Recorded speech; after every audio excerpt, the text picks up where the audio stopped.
ओम नमः शिवाय। जय श्री राम। राधे राधे मित्रों, कैसे आप सभी लोग। आशा करता हूँ हमेशा की तरह आप लोग कुशल मंगल से होंगे, अच्छे से होंगे, स्वस्थ होंगे, दूसरों को सहायता कर रहे होंगे और अपने परिवारजनों मित्रों के साथ सुखी सुखी जीवन व्यतीत करे होंगे। ऐसी दुआएं मनोकामना मैं भगवान से आप लोगों के लिए हमेशा से करता हूँ।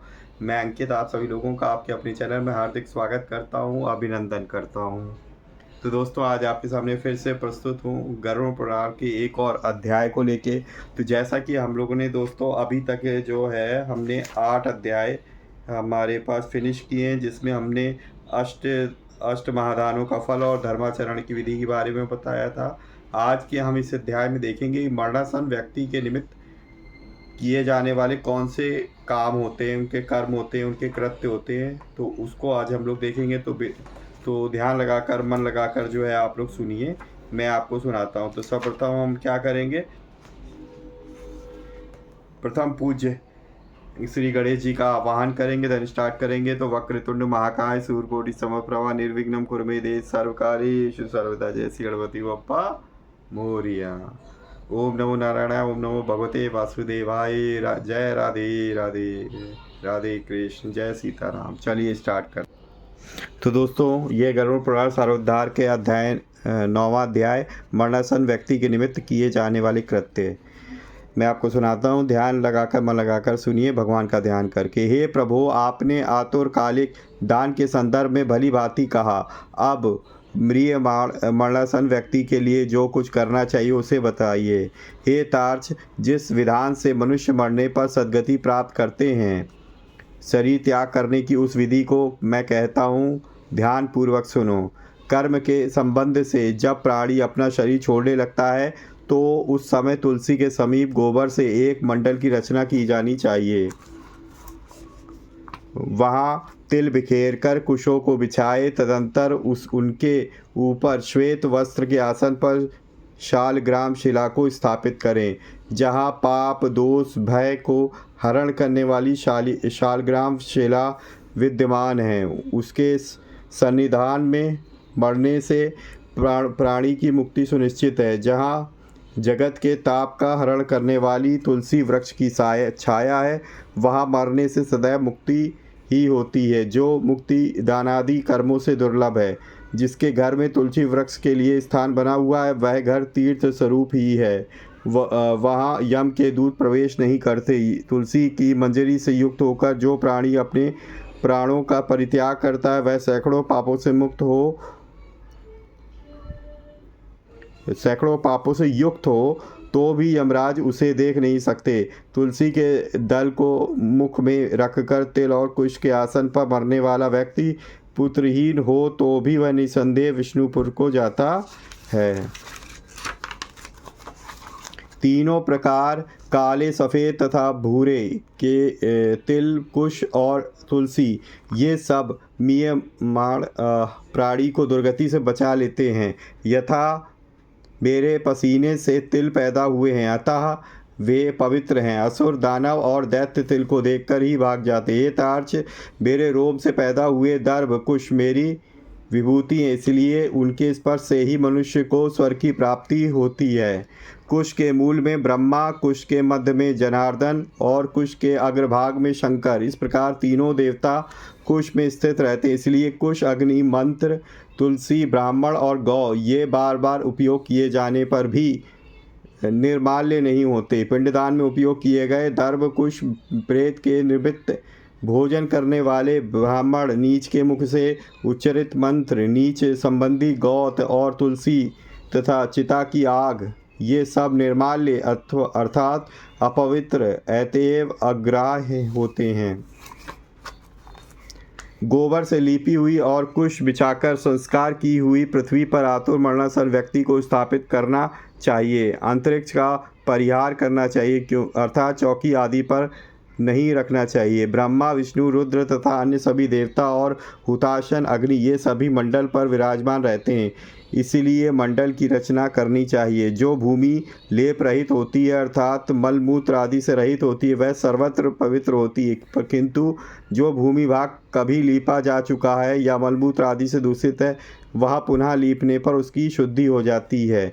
बिना लीपी हुई भूमि पर, चारपाई आदि पर, आकाश में, भूमि की सतह से ऊपर राक्षस, पिशाच, भूत, प्रेत और यमदूत प्रविष्ट हो जाते हैं। इसलिए भूमि पर मंडल बनाए बिना अग्निहोत्र, श्राद्ध, ब्राह्मण भोजन, देव पूजन और आतुर व्यक्ति का स्थापन नहीं करना चाहिए। इसलिए लिपी हुई भूमि पर आतुर व्यक्ति को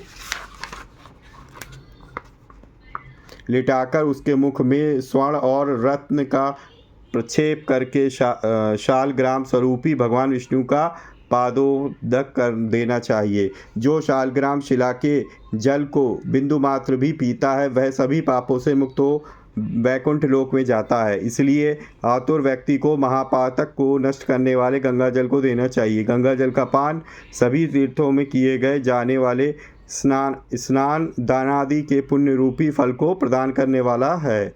जो शरीर को शुद्ध करने वाला चांद्रायण व्रत को 1000 बार करता है और जो एक बार गंगा जल का पान करता है वे दोनों समान फल वाले हैं। हे तार्क्ष, अग्नि के संबंध में जैसे रुई की राशि नष्ट हो जाती है उसी प्रकार गंगा जल से पातक भस्म सात हो जाते हैं। जो सूर्य की किरणों से संतप्त गंगा के जल का पान करता है वह सभी योनियों से छूटकर श्रीहरि के धाम को प्राप्त हो जाता है। अन्य नदियाँ मनुष्यों को जलावगाहन स्नान करने पर पवित्र करती है, किंतु गंगा जी तो स्वयं स्नान पान अथवा गंगा इस नाम का कीर्तन करने मात्र से सैकड़ों हजारों पुण्य रहित पुरुषों को भी पवित्र कर देती है। इसलिए संसार से पार लगा देने वाला गंगा जल को पीना चाहिए। जो व्यक्ति प्राणों के कंठगत होने पर गंगा गंगा ऐसा कहता है वह विष्णुलोक को प्राप्त होता है और पुनः भूलोक में जन्म नहीं लेता।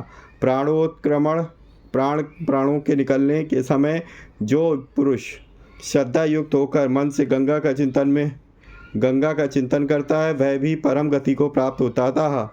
गंगा का ध्यान, गंगा को नमन, गंगा का संस्मरण करना चाहिए और गंगा जल का पान करना चाहिए। इसलिए मोक्ष प्रदान करने वाली श्रीमद् भागवत की कथा को जितना संभव हो सके उतना श्रवण करना चाहिए। जो व्यक्ति अंत समय में श्रीमद् भागवत के एक श्लोक, आधे श्लोक अथवा एक पाद का भी पाठ करता है वह ब्रह्मलोक को प्राप्त होकर पुनः संसार में कभी नहीं आता। ब्राह्मण, क्षत्रिय और वैश्य को मरण काल में वेद और उपनिषदों का पाठ तथा शिव और विष्णु की स्तुति से मुक्ति प्राप्त होती है। खग, प्राण त्याग के समय मनुष्य को अनशन, व्रत, जल और अन्न का त्याग करना चाहिए और यदि यह विरक्त द्विजन्मा हो तो उसे आतुर संन्यास लेना चाहिए। प्राणों के कंठ में आने पर जो प्राणी मैंने संन्यास ले लिया ऐसा कहता है वह मरने पर श्री विष्णु लोक को प्राप्त होता है, पुनः पृथ्वी पर उसका जन्म नहीं होता। इस प्रकार हे खग, जिस धार्मिक पुरुष के आतुर कालिक पूर्वोक्त कार्य संपादित किए जाते हो उसके प्राण ऊपर के छिद्रों से सुखपूर्वक निकलते हैं। मुख, दोनों नेत्रों, दोनों नासिकारंत तथा दोनों कान, ये 7 ऊपर के द्वार छिद्र हैं। इनमें से किसी द्वार से सुकृति पुण्यात्मा के प्राण निकलते हैं और योगियों के प्राण तालुरंध्र से निकलते हैं। अपान से मिले हुए प्राण जब पृथक हो जाते हैं वह प्राणवायु सूक्ष्म होकर शरीर से निकलता है। प्राणवायु शरीर के निकल जाने पर काल से आहत शरीर निराधार वृक्ष की भांति गिर पड़ता है। प्राण से मुक्त होने के बाद शरीर तुरंत चेष्टा शून्य, घृणित, दुर्गंध युक्त, अस्पृश्य और सभी के लिए निंदित हो जाता है। इस शरीर की कीड़ा, विष्ठा तथा भस्म रूप ये 3 अवस्थाएं होती है जिसमें कीड़े पड़ते हैं। यह विष्ठा के समान दुर्गंध युक्त हो जाता है अथवा अंततः चिता में भस्म हो जाता है। इसलिए क्षण मात्र में नष्ट हो जाने वाले इस देह के लिए मनुष्यों के द्वारा गर्व क्यों किया जाए। पंचभूतों से निर्मित इस शरीर का पृथ्वी तत्व पृथ्वी में लीन हो जाता है, जल तत्व जल में, तेजस तत्व तेज में, वायु तत्व वायु में लीन हो जाता है। इसी प्रकार आकाश तत्व भी आकाश में लीन हो जाता है। सभी प्राणियों के देह में स्थित रहने वाला सर्वव्यापी शिव स्वरूप नित्य मुक्त और जगत साक्षी आत्मा अजर अमर है।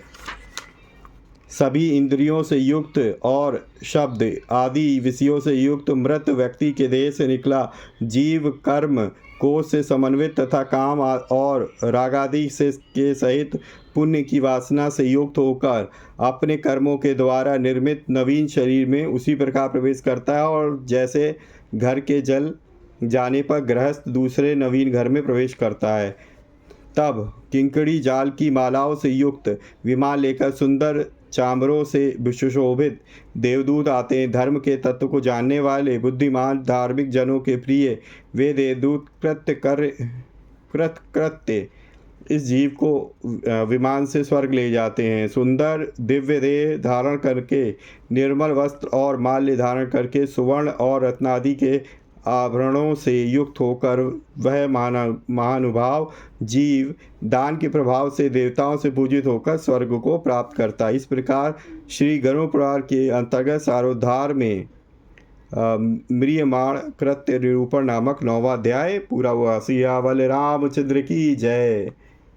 ओम नमः शिवाय। ओम विष्णवे नमः। राधे कृष्ण। जय राधे कृष्ण। जय सीताराम। तो दोस्तों ये था 9वां अध्याय। अब हम लोग नेक्स्ट सेशन में 10वें अध्याय में देखेंगे कि मृत्यु के अनंतर कृत्य शव आदि 6 पिंडदानों का जो फल होता है उस क्या मिलता है, उसका वर्णन देखेंगे। दाह संस्कार की क्या विधि होती है, पंचक में दाह का क्या निषेध है, दाह के अनंतर किए जाने वाले कृत्य और शिशु आदि की अंत्येष्टि का विधान किस तरीके से किया जाता है, ये हम लोग देखेंगे गरुड़ पुराण सारोद्धार के अंदर। तो दोस्तों ये था हमारे पास अध्याय 9। आशा करता हूँ आप लोगों को अच्छा लगा होगा। अगर अच्छा लगा है तो प्लीज़ लाइक करें और अपने मित्रजनों प्रियजनों के साथ शेयर करें ताकि वो भी इस तरह की इन्फॉर्मेटिव वीडियो से लाभ प्राप्त कर सके। ठीक है दोस्तों, अब नेक्स्ट सेशन में हम लोग अध्याय 10 देखेंगे। ठीक है दोस्तों, तो अगर आप पहली बार मेरे चैनल पे आए हैं तो प्लीज़ चैनल को सब्सक्राइब करें, बेल आइकन को प्रेस करना ना भूलें ताकि लेटेस्ट से लेटेस्ट वीडियो की इन्फॉर्मेशन आप तक पहुंच सके। मिलेंगे नेक्स्ट वीडियो में, तब तक के लिए जय श्री राम। राधे राधे मित्रों।